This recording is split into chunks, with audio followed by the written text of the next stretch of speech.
In a world designed around growth and prosperity, the very fabric of stability is often torn, not by disasters of nature, but by decisions of men, where rights, those fundamental freedoms we all cherish, are misused, twisted, and weaponized. So our documentary explores the powerful idea that the abuse of rights is not only a moral failure, but a structural driver to global economic crisis. Now, let's move to the abuse of right in daily life. In this scenario, Faris, who wants to attend his friend's wedding, he wants to rent a motorcycle, which is why he meet a friend who have a motorcycle.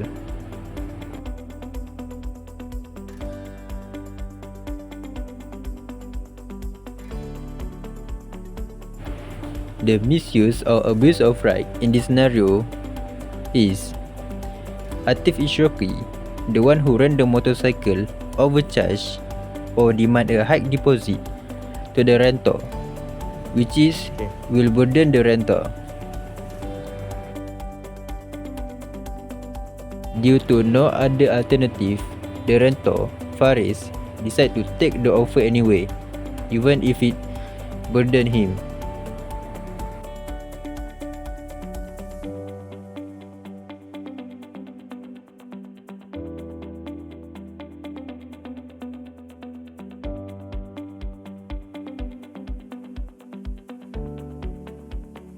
Now, the other example of misuse or abuse of right, and still in the same scenario, will show when the renter, Faris, give back the mahal, which is the property, and then the one who rented the property notice a scratch or minor scratch in the motorcycle. So the misuse of right is he demand a high compensation over a minor issue. This will burden the renter more and more.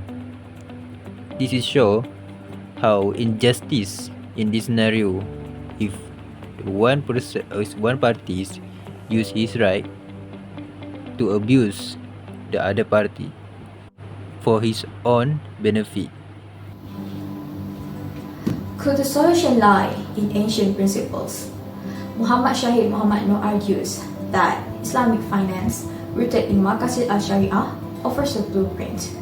Unlike preferred all-cost capitalisms, this model ties wealth to ethics, banning exploitation, mandating charity, and prioritizing community welfare. Imagine if every loan, every investment had to meet a moral standard. No predatory lending, no hoarding, just fairness. It's not a fantasy.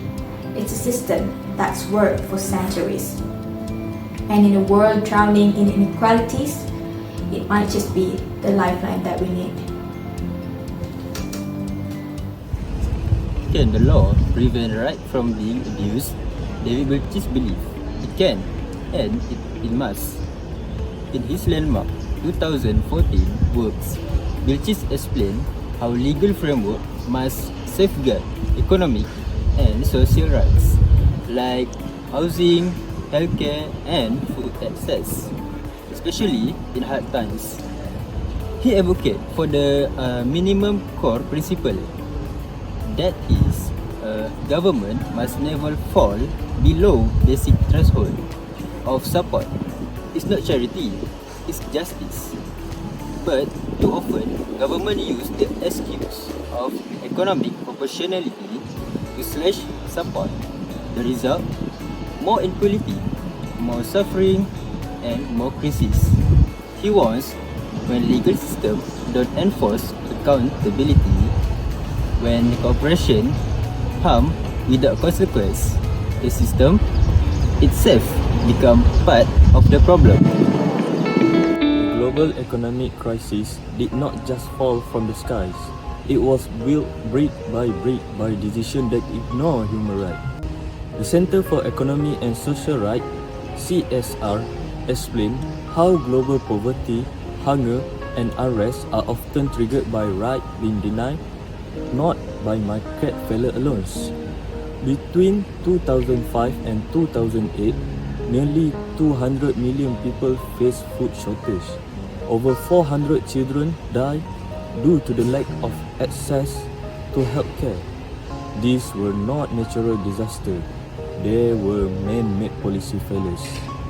In Cameroon, when food and fuel price soared, protests erupted, but instead of the dialogue, the government answered with violence, killing 100, arresting 1,600. The people were not just silenced, the economy suffered deeper instability. This is not just a humanitarian story, it's an economic one. When rights are violated, public trust erodes, equality deepens, and crises multiply.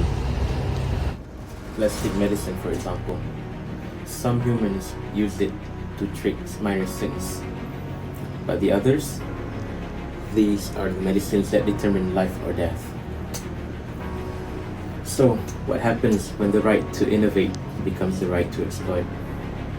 In Dean Baker's study in 2018, the dark side of intellectual property is laid bare. Drug companies use patents not to innovate, but to monopolize, to hoard, and to profit. US consumers paid over $426 billion for prescription drugs in 2018 alone. Without patent restrictions, that number could have dropped by over 70%. This is not about money. This is about access.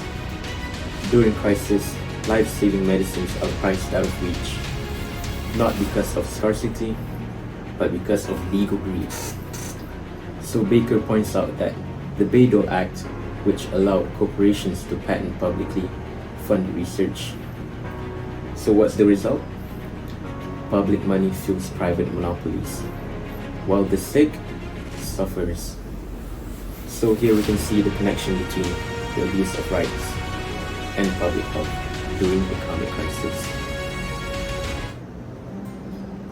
And to this document has showing a reduced night and obscured by government and corporation or even in individual.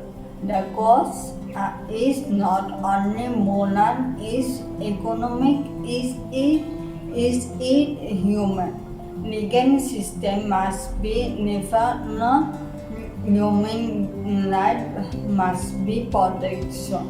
Economical framework must be enacted. The incarnate of Masjid Ansari and rethinking and info.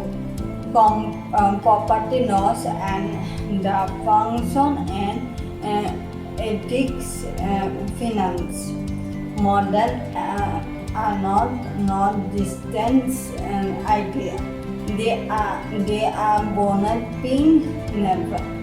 If we can enunciate right or responsible this freedom or fairness, then we can build any economic that not only go but have. Right and